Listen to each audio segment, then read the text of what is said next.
Hello, कैसे हैं आप सब। उम्मीद है कि आप सब बेहद बढ़िया होंगे और अपना अच्छे से ध्यान भी रख रहे होंगे। आज का हमारा टॉपिक है नेचर ऑफ द मैनेजमेंट। वैसे मैंने सिर्फ और सिर्फ प्रोफेशन है या नहीं इसको लेकर के एक वीडियो चैनल पर बना रखा है, कुछ लोगों ने उसे देखा भी होगा। वैसे मैं आजकल आपसे बहुत ज्यादा नाराज भी हूँ क्योंकि आप वीडियो देख करके चले जाते हैं, ना तो उसे लाइक करते हैं और ना ही चैनल को सब्सक्राइब करते हैं। मेरे लास्ट टाइम वाले यूट्यूब वीडियो के एनालिसिस में ये बात साफ साफ है कि मैक्सिमम लोग जो मेरी वीडियो को देख करके गए उन्होंने चैनल को सब्सक्राइब ही नहीं किया। अगर आप पूरी वीडियो देखने तक की जहमत उठा रहे हैं और आपको वीडियो पसंद आ रही है तो जरूर उसे लाइक भी करें और उसके लाइक करने के साथ साथ चैनल को सब्सक्राइब भी करें। तो आज का हमारा टॉपिक है नेचर ऑफ मैनेजमेंट को लेकर के। तो nature of management particularly 3 parts में डिवाइड है, तो किसी एक को पढ़ना नहीं, इन तीनों को पढ़ना बहुत ज्यादा जरूरी है। तभी आप अपने एग्जाम में आने वाला क्वेश्चन जो कि नेचर ऑफ द मैनेजमेंट से रिलेटेड है उसको अच्छे से अटेम्प्ट कर पाएंगे। तो सबसे पहले है हमारा कि हम मैनेजमेंट को साइंस कब बोलेंगे। वैसे तो हम सबको बहुत अच्छे से पता है कि साइंस क्या होती है, एक डिफरेंट सब्जेक्ट है, एक डिफरेंट सेट ऑफ नॉलेज है जिसको हम बचपन से ही पढ़ते आ रहे हैं। पहले उसको हम जीएससी बोलते थे, जनरल साइंस बोलते थे, फिर उसके बाद वो हमारी 9th-10th में आकर के साइंस बन जाती है और अलग अलग पार्ट्स में डिवाइड होती है। तो आप सब लोगों को ये थोड़ा अजीब सा लग रहा होगा कि मैनेजमेंट हमारी साइंस कैसे हो गई, इसमें कोई हमारी फिजिक्स केमिस्ट्री बायो थोड़ी है। तो देखिए, हम सिर्फ उस सब्जेक्ट मैटर के कुछ बेसिक पॉइंट को लेकर के यहाँ पर चलेंगे और उसको मैच करने की कोशिश करेंगे कि वो कितना मैनेजमेंट के साथ मैच हो रहा है। उसके बाद हम ये कंक्लूड करेंगे कि क्या हम मैनेजमेंट को साइंस बोल सकते हैं या नहीं। वैसे मैनेजमेंट एक ऐसा सब्जेक्ट है जो अलग अलग डिसिप्लिन को मिला करके बना है। डिसिप्लिन का मतलब भी सब्जेक्ट ही होता है वैसे। तो यहाँ देखिए, साइंस क्या होती है, कोई भी ऐसा स्टडी जो कि लॉजिक्स पे बेस है, फैक्ट्स पर बेस है, फाइंडिंग्स एंड एक्सपेरिमेंट्स पर बेस है, उसको हम साइंस बोल देते हैं। सिमिलरली पहला इसका जो पॉइंट है हम साइंस का उठाएंगे, मैच करने की कोशिश करेंगे मैनेजमेंट के साथ। अगर मैच हो जाएगा तो यहाँ टिक कर देंगे, ये मैंने पहले ही आपको क्लू दे दिया, तो उसको हम टिक कर देंगे और एंड में जाकर के बताएंगे कि यहाँ पर मैनेजमेंट साइंस के साथ मैच हुई। फिर कंक्लूड करेंगे कि हम मैनेजमेंट को साइंस बोल सकते हैं या नहीं बोल सकते, या किस हद तक मैनेजमेंट और साइंस में सिमिलैरिटीज है। तो सबसे पहले देखिए, साइंस में होती है सिस्टमेटिक बॉडी ऑफ नॉलेज, यानी कि इसको पढ़ने के लिए बुक्स अवेलेबल है, हमारे पास आर्टिकल अवेलेबल है, डिफरेंट रिसर्च पेपर्स अवेलेबल है जहां से हम साइंस को पढ़ सकते हैं। और हम सबको पता है मैनेजमेंट पर भी बहुत सारी बुक्स अवेलेबल है, स्टडी मटेरियल अवेलेबल है, रिसर्च पेपर्स अवेलेबल है। तो पहला तो हमारा मैच हो गया कि यस, जैसे हमारे पास साइंस में सिस्टमेटिक बॉडी ऑफ नॉलेज यानी कि पढ़ने के लिए कहीं ना कहीं बुक और स्टडी मटेरियल अवेलेबल है, सिमिलरली मैनेजमेंट का भी हमारे पास स्टडी मटेरियल और बुक्स अवेलेबल है। तो पहला पॉइंट तो हम टिक कर देते हैं कि हाँ, अगर हम सिर्फ ये पार्ट देखें कि साइंस में सिस्टमेटिक बॉडी ऑफ नॉलेज है और मैनेजमेंट में भी है, तो यहां से तो ये दोनों टिक हो गए कि यहाँ पर हम साइंस और मैनेजमेंट को सेम चीज कह सकते हैं। Next, based upon logic. Science में जो बातें कही जाती हैं वो लॉजिक्स पर बेस्ड होती हैं, जैसे लॉ ऑफ ग्रेविटेशन लॉजिक पर बेस्ड है। ऐसे ही हम H2 प्लस O को मिला दें तो H2O यानी कि वाटर बन रहा है, ये हमारा लॉजिक पर बेस्ड स्टेटमेंट है। क्या ऐसा ही कोई लॉजिक हमने अभी आज तक मैनेजमेंट के अंदर पढ़ा है? नहीं।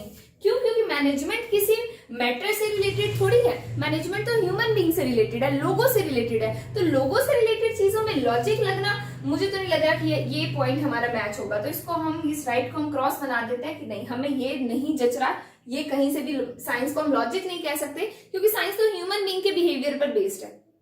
तो साइंस लॉजिक कहीं से भी नहीं है, कहीं हम इसमें मैट्रिक्स वगैरह पे कोई लॉजिक नहीं लगा रहे हैं, तो ये बात गलत होगी। नेक्स्ट है बेस्ड अपॉन रिपीटेटेड एक्सपेरिमेंट।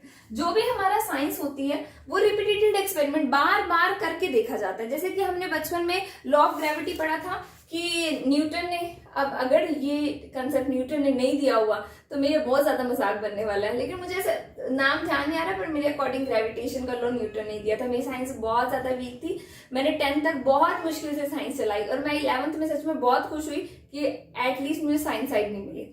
और मैं आपको एक बात बताती हूँ, मैं 10th तक हो गई थी लेकिन मैं इतनी ज्यादा स्टूपिड थी, मुझे लग रहा था कि मुझे साइंस नहीं पसंद और मैं ये कहती थी कि मैं बहुत खुश होंगी कॉमर्स लेके कि मुझे साइंस नहीं पढ़नी पड़ेगी। लेकिन कोई मुझसे पूछता था ना कि आपको फ्यूचर में क्या बनना है, तो मैं उनको कहती थी कि मुझे डॉक्टर बनना है। यहाँ पर तो कमाल ही कर दिया मैंने, पता है क्या, 10th क्लास तक आने तक ये बेसिक बात मुझे क्यों नहीं पता चली थी। मतलब मैं क्या सोच रही थी कि मैं कॉमर्स पढ़ के और जाकर के किसी का ऑपरेशन कर दूंगी। Let's forget. साइंस में थर्ड पॉइंट क्या है, बेस्ड अपॉन रिपीटेटेड एक्सपेरिमेंट। बार बार एक्सपेरिमेंट होते हैं साइंस में, जैसे लॉ ऑफ ग्रेविटी में जो न्यूटन के सिर के ऊपर एप्पल गिरा तो उसे बार बार उसने देखा कि ऊपर से चीज नीचे आ रही है, तो उसको लगा कि अर्थ भी एक मैग्नेट की तरह चीजों को अपनी तरफ खींच रही है और उसके अंदर ग्रेविटेशनल जो पुल है वो उसके अंदर प्रेजेंट है। ऐसे ही सिमिलरली मैनेजमेंट में भी चीजों को बार बार करके देखा जाता है कि क्या ये चीज सच में ऐसी है और क्या ये चीज ऐसा हो सकता है। तो हाँ, ये चीज तो बिल्कुल लॉजिकल है कि साइंस में भी, मैनेजमेंट में भी साइंस की तरह रिपीटेटिव एक्सपेरिमेंट किए जाते हैं और उसके बाद ही कोई ना कोई लॉ बनाया जाता है। अमूमन सी बात है कि मैं ऐसा तो नहीं करूंगी कि मैंने कोई पर्टिकुलर सिचुएशन देखी और उसको मैंने एज इट इज लॉ बना दिया, नहीं बनाऊंगी मैं ऐसा कोई भी लॉ मैनेजमेंट के भी अंदर। उसको भी बार बार करके देखा जाएगा कि रियलिटी में क्या ऐसा होता है। तो मैनेजमेंट के भी रिपीटेटेड एक्सपेरिमेंट पर ही बेस्ड है, कोई एक बार करने से उस चीज को बेस मानकर उसको रिजल्ट नहीं बना लेता अपना, वहां पर भी रिपीटेटेड एक्सपेरिमेंट किए जाते हैं। नेक्स्ट है यूनिवर्सल वैलिड। यूनिवर्सल वैलिड का मतलब होता है कि जो एक पर्टिकुलर साइंस का कंसेप्ट है वो पूरे यूनिवर्स में एक जैसा है और आप कहीं पर भी जाकर उस कंसेप्ट को फॉलो करें और आपको वही आपका रिजल्ट मिलेगा। जैसे कि आप इस मार्कर को यहाँ गिरे तो भी जमीन पे गिरेगा, यूएसए जाकर गिरे स्टिल वही, कनाडा जाकर गिरे स्टिल वही, ऑस्ट्रेलिया जाकर गिरे स्टिल वही होगा, रोम में जाकर के गिरे तो भी ये नीचे गिरने वाला है। बट क्या मैनेजमेंट में ऐसा हो सकता है कि आप जिस तरीके से अपने कंपनी को मैनेज कर रहे हो सिमिलरली उसी तरीके से बिल्कुल भी चेंज किए बिना आप किसी और कंपनी को मैनेज कर लें? ऐसा बिल्कुल नहीं होता। जो वीडियो देख रहे होंगे मैक्सिमम लोग स्कूल या कॉलेज जाते होंगे तो उन्हें पता होता है कि हमारा स्कूल या हमारा कॉलेज जिस तरीके से मैनेज हो रहा है, फ्रेंड से पूछते हैं तो उनका उस तरीके से नहीं मैनेज हो रहा होता, सबका हिसाब किताब अलग होता है। तो यहाँ तो ये कह रहे हैं यूनिवर्सल वैलिड। साइंस तो है ठीक है क्योंकि साइंस की चीजें लिखी हुई हैं, पर क्या मैनेजमेंट यूनिवर्सली वैलिड हो गई? नहीं। आप सेम तरीके से पूरे ऑल ओवर द वर्ल्ड चीजों को मैनेज नहीं कर सकते, इकोनॉमीज को आप मैनेज एक ही तरीके से नहीं कर सकते। तो मैनेजमेंट यहाँ पर ये यूनिवर्सल वैलिड नहीं हुई। तो साइंस के साथ अगर हम कंक्लूसिव एक स्टेटमेंट में आपको दूं तो साइंस की सिस्टमेटिक बॉडी ऑफ नॉलेज और बेस्ड अपॉन रिपीटेटेड एक्सपेरिमेंट ये तो मैनेजमेंट के साथ जच गया, पर बेस्ड अपॉन लॉजिक और यूनिवर्सल वैलिडिटी ये वाले दो कॉन्सेप्ट हमारे मैनेजमेंट के साथ नहीं जचे हैं। तो मैं साइंस को एग्जैक्टली मैनेजमेंट को एग्जैक्टली साइंस नहीं कहूंगी, पर हाँ ये कहूंगी कि वो साइंस नहीं है, कुछ सॉफ्ट साइंस है, या फिर मैं कहूंगी क्योंकि ये पीपल से रिलेटेड है, ह्यूमन बीइंग से रिलेटेड है, इसलिए मैंने इस पॉइंट को गलत किया था। तो मैं इसे सोशल साइंस कह सकती हूँ, सॉफ्ट साइंस कह सकती हूँ, ह्यूमन साइंस कह सकती हूँ। हाँ, तो ये स्टेटमेंट मैं दे सकती हूँ मैनेजमेंट को, पर एग्जैक्टली मैनेजमेंट को साइंस नहीं कह सकते हैं। बोर्ड काफी भरा भरा लग रहा है और बड़े बड़े बोर्ड को देखकर स्टूडेंट्स को अक्सर टेंशन होती है, इसलिए मैं ये साइड वाले को हटा देती हूँ, क्योंकि मेरे साथ भी ऐसा ही होता था। बोर्ड जब तक भरा रहता था तो तब तक मेरे एक्सप्रेशन ऐसे होते थे, ओह माय गॉड इतना पढ़ना है आज। लेकिन अब देखिए खाली खाली लग रहा है ना, अब आपको कम पढ़ना है। नेक्स्ट देखिए, नेचर ऑफ मैनेजमेंट में सेकंड है, साइंस का तो हमने कर दिया काम तमाम। अब हम आगे प्रोफेशन पर कि क्या आप मैनेजमेंट को एक प्रोफेशन बोलेंगे? प्रोफेशन क्या होता है? जैसे कि लॉयर वो एक प्रोफेशन है, जैसे कि हमारे पास डॉक्टर वो हमारा एक प्रोफेशन है। सिमिलरली क्या आप मैनेजमेंट को प्रोफेशन बोल सकते हैं? तो अभी मैंने जो दो एग्जांपल दिए उससे आप समझ गए होंगे कि प्रोफेशन में आने के लिए बंदे का वो चीज ऑक्यूपेशन बन जाता है, पेशा बन जाता है वो उसका। उसके लिए वो कोई ना कोई टेस्ट दे करके आया है, जैसे सीए, सीडब्ल्यूए, सीएमए बनने के लिए लोग टेस्ट देते हैं, कोई ना कोई अपना टेस्ट दे करके आया है, या फिर वो कहीं ना कहीं उसने एंट्रेंस ली है, कोई ना कोई डिग्री की है, कोई ना कोई कोर्स किया है उससे रिलेटेड, तो ही वो ऑक्यूपेशन में जाता है और उसके अंदर वो जो भी उसका ऑक्यूपेशन होता है वो उसका प्रोफेशन हो जाता है। तो यहां देखिए जरा, पहले वो कह रहे हैं कि प्रोफेशन की तो systematic body of knowledge available होती है। 2 मिनट पहले ही मैंने आपको बताया यहां पर एग्जैक्टली कि मैनेजमेंट की भी systematic body of knowledge available होती है। अगर आप डॉक्टरी कर रहे हैं, आप एमबीबीएस कर रहे हैं, आपकी बुक्स हैं, तो सिमिलरली एक मैनेजर जो एमबीए कर रहा है उसकी भी बुक्स अवेलेबल है, वो वहां से पढ़ सकता है उसको। तो पहले वाला तो काम बन गया हमारा कि हम मैनेजमेंट को प्रोफेशन बोल सकते हैं उस हद तक जहां तक बात की जाए सिस्टमेटिक बॉडी ऑफ नॉलेज की। नेक्स्ट देखिए, रेस्ट्रिक्टेड एंट्री। प्रोफेशंस के अंदर एंट्री रेस्ट्रिक्टेड होती है। डॉक्टर बनने के लिए आपका नीट का टेस्ट क्लियर हो, आपने एमबीबीएस कर रखी हो, आपने एमडी कर रखी हो, then you will become doctor. एक लॉयर बनने के लिए आपके जो बार कोड के टेस्ट होते हैं, अगर आपने वो दे रखे क्लैट्स वगैरह और आपने जो एलएलबी है उसको कर रखा है, तो आप एक डॉक्टर बन जाए तो आप एक लॉयर बन जाएंगे। ठीक है, वैसे बच्चों में मेरी मम्मी कहा करती थी डॉक्टर और लॉयर से दूर रहना चाहिए, पर पता नहीं क्यों कहा करती थी, रीजन मैं भूल गई। ऐसे कहा करती थी कि अगर अच्छी लाइफ चल रही है, मतलब अच्छी लाइफ एग्जांपल है कि आप डॉक्टर से और आप लॉयर से दूर हैं, पता नहीं ऐसा क्यों कहते थे, पूछना पड़ेगा। ठीक है, रिस्ट्रिक्टेड एंट्री। तो प्रोफेशन में एंट्री क्या होती है? रिस्ट्रिक्टेड। क्या मैनेजमेंट में एंट्री रिस्ट्रिक्टेड होती है? नहीं। मेरे अपने नोन में एक अंकल है, उन्होंने एमबीए नहीं किया, उनका कॉमर्स से कोई लेना देना नहीं है, उनके पास बहुत एक्सपीरियंस है मैनेजमेंट का और वो एक बहुत रेप्यूटेटेड कंपनी में एज अ मैनेजर काम कर रहे हैं। इट मीन्स यहाँ पर कोई रेस्ट्रिक्टेड एंट्री नहीं है। कहा जाता है कि मैनेजर वो बनेगा जिसके पास एमबीए हो, पर ऐसा कोई हार्ड एंड फास्ट रूल नहीं है। बिना एमबीए के भी आप मैनेजर बन सकते हैं, आप सिंपल बीकॉम करके भी मैनेजर बन सकते हैं। इवन दो मेरे पास ऐसे भी एग्जांपल है जिन लोगों का कॉमर्स से ही कोई लेना देना नहीं है, ठीक है, स्टिल वो मैनेजर है। तो ये तो बड़ी एक अजीब सी हरकत हो गई ना। तो रेस्ट्रिक्टेड एंट्री वाली बात फिलहाल के सिनेरियो में तो नहीं है, पर जैसे जैसे ग्लोबलाइजेशन हो रहा है, एमएनसीज आ रही हैं, तो हाँ हो सकता है कि एमएनसीज जो है वो एमबी किए हुए को ही एज अ मैनेजर रखें, तो ये हो सकता है। और कोई एक अच्छा टेस्ट भी ऐसा आ सकता है जिसको देने के बाद ही आप मैनेजर बने, वो टेस्ट भी कंडक्ट करवाया जा सकता है ऑल इंडिया मैनेजमेंट इंस्टीट्यूशंस के द्वारा। ठीक है, नेक्स्ट है हमारे पास तो ये तो हमारा नहीं काम बना। नेक्स्ट है प्रोफेशनल एसोसिएशंस। जैसे डॉक्टर्स के लिए उनकी प्रोफेशनल एसोसिएशन अवेलेबल है, जो हमारे लॉयर्स हैं बार कोड ऑफ इंडिया उनके लिए अवेलेबल है। ऐसे ही जो हमारे मैनेजर हैं उनके लिए अवेलेबल तो है आईएएम्स, पर उनके लिए कोई ऐसा नहीं है कि भाई हाँ आईएएम ही होना चाहिए तो ही आप मैनेजर बनेंगे। इवन तो मैंने भी आईएएम से नहीं किया, लेकिन स्टिल मैं एज ए एमबीए में कहीं पर भी काम कर सकती हूँ, पर मैं रियलिटी में कर नहीं हूँ, पर मैं कर सकती हूँ चाहूँ तो प्रोफेशनल एसोसिएशंस हैं तो सही, पर उनको स्ट्रिक्टली उनके कोई लॉ कोई रूल्स रेगुलेशन वो एम्फसाइज नहीं करवाती हैं अपनी। तो अभी यहाँ पर हमारे इंडिया में ढीले पड़े हुए हैं प्रोफेशनल एसोसिएशंस। कोई ऐसी है हमारे पास ऑल इंडिया मैनेजमेंट एसोसिएशंस हैं, पर वो काम नहीं कर रही हैं। आईआईएम्स हैं पर वो काम नहीं कर रहे हैं। नेक्स्ट है हमारे पास एथिकल कोड। एथिकल कोड जो हमारा होता है, क्या मतलब है एथिकल कोड का? वो हमारे रूल्स रेगुलेशन जो सेटअप होते हैं किसी भी हमारे जो टॉप मोस्ट ऑर्गेनाइजेशन एसोसिएशन है, जो प्रोफेशनल एसोसिएशन है, उनके द्वारा जो रूल्स रेगुलेशन जो वो आपका एक प्रिस्क्राइब स्टैंडर्ड बताती हैं।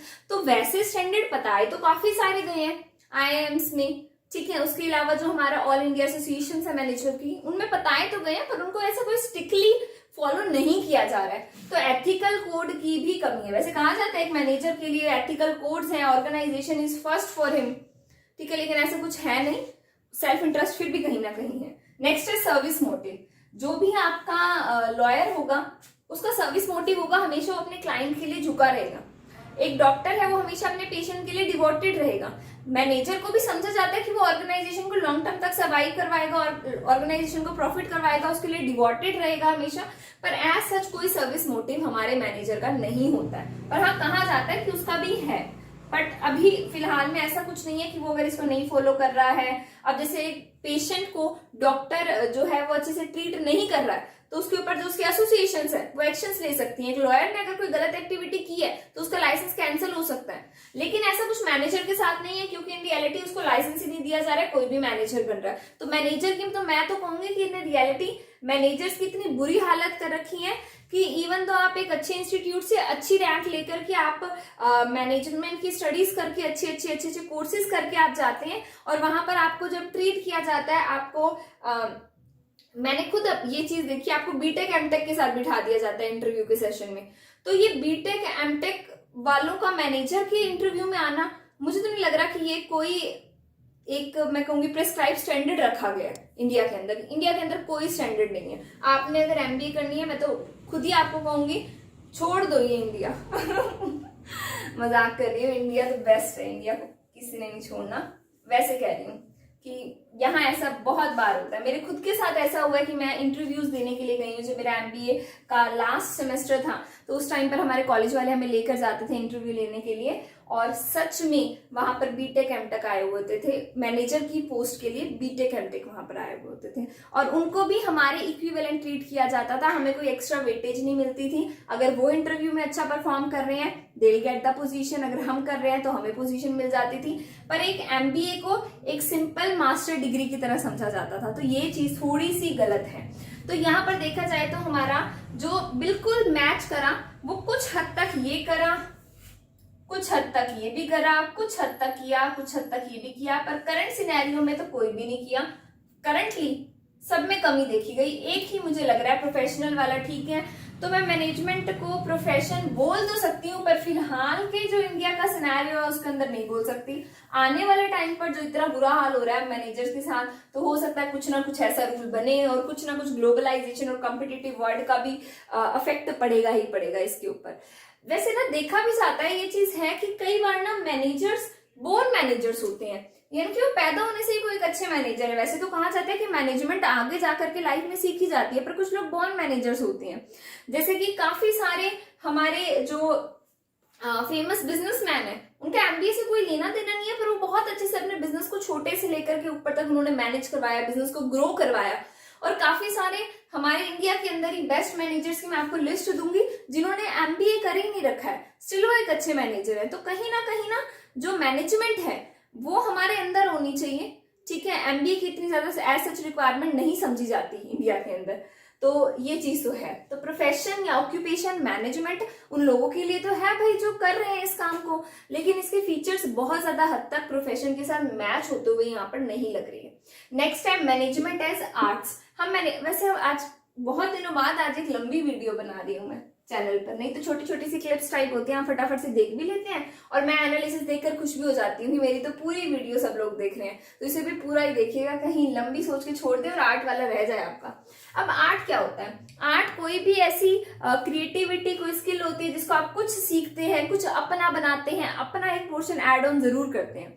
जैसे कि मुझे अभी भी नहीं भूलता कि जब हमारे 12th में मेरे पास म्यूजिक सब्जेक्ट नहीं था, मेरे पास फिजिकल एजुकेशन सब्जेक्ट था, लेकिन जब मैंने म्यूजिक इसीलिए नहीं लिया था, जब म्यूजिक वाले बच्चे बैठते थे सारे जने एक साथ होकर के और उनको मैम सिखाती थी, वो इस तरीके से ना कुछ क्लैप्स करके उनको सारे गामा सिखाया जाता था, तो उस टाइम पे तो ऐसा लगता था हम जो फिजिकल एजुकेशन वाले होते थे हम कॉइन्स लेकर खड़े हो जाते थे, वो गाना शुरू करते थे, हम विंडो में से उनके ऊपर मारते थे कॉइन्स, एक के दो के, बड़े अजीब सी चीजें हम करते थे। पर ऐसा होना नहीं चाहिए, क्योंकि आर्ट में बंदे की कुछ मुझे तो ये लगता है कुछ हद तक आर्ट सिखाई जा ही नहीं सकती। आर्ट इंसान के अंदर होनी चाहिए, तभी वो कुछ, हाँ आर्ट को निखारा जा सकता है, आपकी स्किल को निखारा जा सकता है, प्रैक्टिकल एप्लीकेशन उसको दे करके उसको फिर काम करवा करके स्किल को निखारा जा सकता है। तो कहीं ना कहीं आर्ट किसी के अंदर हो ये चीज जरूरी नहीं है। जैसे कि अगर मुझे डांसिंग पसंद है तो मुझे रॉ फॉर्म में अगर डांसिंग आती है तो हाँ मुझे प्रैक्टिकल नॉलेज दे करके और कुछ मुझे ट्रेनिंग दे करके उसको निखारा जा सकता है। पर अगर मेरे को आती ही नहीं, मुझे पसंद ही नहीं, तो मुझे नहीं लगता कि किसी को हम सिखा सकते हैं। आर्ट ऐसी चीज है। तो आर्ट का पहला पॉइंट है systematic body of knowledge. Systematic body of knowledge, जैसे कि आप सबने 11th-12th के अंदर म्यूजिक की बुक्स पढ़ी होंगी, जिनके पास डांसिंग होगी उन्होंने डांसिंग की पढ़ी होगी, जिन्होंने वोकल ले रखा होगा, हर इंस्ट्रूमेंटल ले रखा होगा, सबकी बुक्स अवेलेबल है सिमिलरली मैनेजमेंट की तरह। तो पहला तो हमारा यहाँ पर काम बनता हुआ दिखा है। दूसरा है हमारा personalised application. Similarly personalised application मतलब आपको नॉलेज दे दी गई, पर आप उसे कैसे अप्लाई कर रहे हैं वो आपके ऊपर डिपेंड करता है। सिमिलरली मैनेजमेंट में आपको एमबीए के अंदर, आपको बीबीए के अंदर, आपको बीकॉम के अंदर, आपको एमकॉम के अंदर आपको पढ़ा दिया गया जो आपको पढ़ाना था। अब आप ऑर्गेनाइजेशन में जाकर के कैसे काम कर रहे हैं वो आपकी पर्सनलाइज्ड एप्लीकेशन है। सिखा दिया जाता है इसके अंदर भी, आर्ट के अंदर भी, लेकिन आप उसको कैसे अप्लाई कर रहे हैं ये आपकी अपनी नॉलेज है, आपकी अपनी पर्सनैलिटी है, आप अपनी पर्सनैलिटी को उजागर करेंगे। नेक्स्ट है based upon practice and the creativity. जो आपका मैनेजमेंट होता है वो बेस्ड अपॉन होता है प्रैक्टिस पर, वो बेस्ड अपॉन होता है क्रिएटिविटी पर, कि आप कितने ज्यादा क्रिएटिव है। ठीक है, सिमिलरली आप मैनेजमेंट कितना अच्छे से कर रहे हैं वो आपके प्रैक्टिस और क्रिएटिविटी पे है। इसलिए काफी सारे लोग जिन्होंने स्टडी भी नहीं किया वो भी आफ्टर प्रैक्टिस, आफ्टर क्रिएटिविटी अपने डालने के बाद, एक्सपीरियंस डालने के बाद वो एक अच्छे मैनेजर बन जाते हैं। तो आर्ट का तो पूरी तरीके से काम बन गया, और यस मैनेजमेंट को हम फुल फ्लेज और प्रॉपरली हम आर्ट भी बोल सकते हैं। इसी के साथ हमारा टॉपिक खत्म हो गया नेचर ऑफ मैनेजमेंट का। आज की वीडियो इतनी ही है। वीडियो को लाइक करना, चैनल को सब्सक्राइब करना बिल्कुल भी नहीं भूलना है, क्योंकि उससे मेरी सारी मेहनत वेस्ट हो जाती है। पता नहीं आप करते क्या, सब्सक्राइब क्यों नहीं करते हैं चैनल को, मतलब बार बार मुझको बोलना पड़ेगा क्या? Thanks for watching the video.